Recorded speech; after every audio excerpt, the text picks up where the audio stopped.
maamulka degmada erer ee gobolka City ayaa sheegay in tan iyo intii uu isbedelku ka dhacay deegaanka iyo dalkaba ay kor u kaceen dadaalo ballaaran ay ka geysteen habsami u socodka adeegyada kala duwan ee markaas loo fidinayo bulshada. gudoomiyaha degmada erer mudane xasan ciise nuux ayaa cadeeyay in kasoo mashaariicaha kala duwan ee markaas heer deegaan iyo heer degmo laga fulinayo ay dadaal ballaaran geliyeen adeeg bixinta guud ahaanba degmadaasi.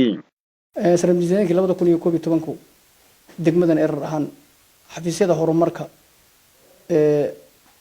bulshada oo adeegayaasi xafiisyadu sideeda ayay adeeg bixintu ayay u socotay wayna sanadkii naga tagay maadaama ay xogaa kala daadsanaan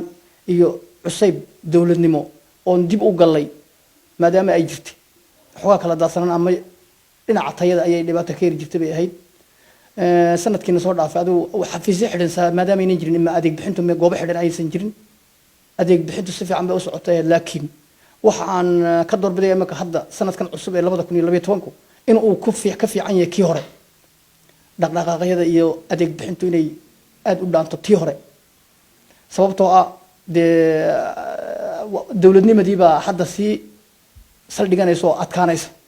waayo muddadii yareed ee ku soo dhex jiray isbedelku uu yimiday bay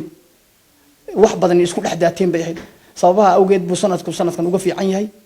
waxaan rajaynaynaa imika haddana inay 6 bilood soo dhaafnay 6 bilood soo socday ka fiicnaan doonto hadduu rabbi idmo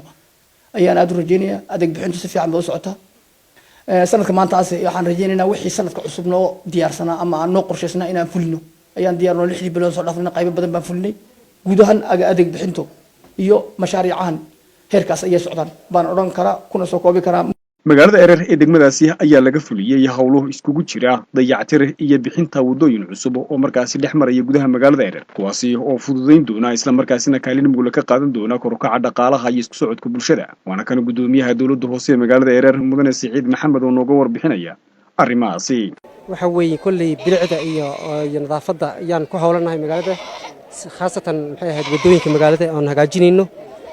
wadooyinkii aan dayactir ku sameynayno wadooyinkii magaalada oo waqti roobaadkiisii daay oo wadooyinkii dhammaan ay wada xumaadeen waxaa dhacday in wadooyinkiisa meel la isku maro ama ambulance hooyadiisii ay ka soo qaado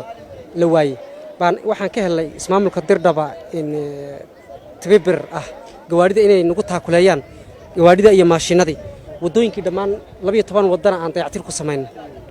marka wadooyinkii 12 aan dayactirkan ku sameynay isku celcelis ahaan waxay noqonayaan 4 kilomitir iyo waxoogaa markaas maasha Allah aad bay nagu dhamaadeen wali waxba noo dhiman hadda caradan taagan ayaa jirta intan haddii la yiraahdo inaan ku dhameystirno waqti kooban ayaan ku tala jirnaa.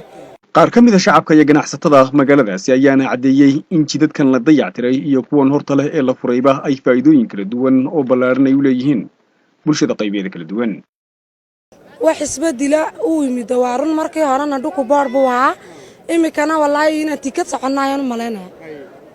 waa ka dawladda hoosana wallahi way fiican tahay duquna wuxuu ku fikirayaa horumarka magaalada sidoo heer u gaarsiin lahaa ayuu ku fikirayaa wallahi faa'iido waxa uu leedahay isbedel waxay ku keentay markii hore horta misaymika markii hore dhuku boor buu ahaa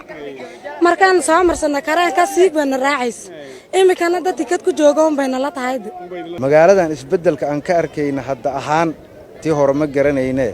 aad bay u wanaagsan tahay xagga caafimaadka xagga waxbarashada xagga wadada sameynteeda hadda waxa noo muuqdo idilba waa wax ilaahay loogu mahadiyo tabaaraka wa tacaala wax naga maqan way jiraan oo kulli hadii nala maqlaya waxaana dhibay anagu aad aan dhibaato ugu sheeganayna wadada weyn oo soo marayna Dirdhaba markan ka soo safrayna ama dhanka kale aan u safrayna wadooyinkaanayta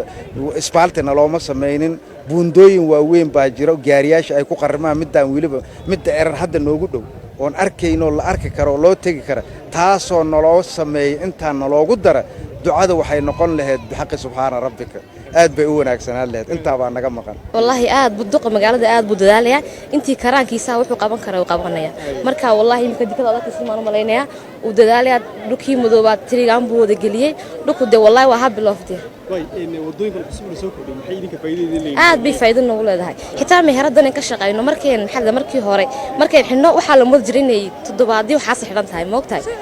siigadu de galaaseeradii waxa digintii ka dhigaysay imika ahaan wallahi wax siiga amale subaxii markay aan furno sideen kuga hagaajinin ka tagnay baan ku soo laamanaa.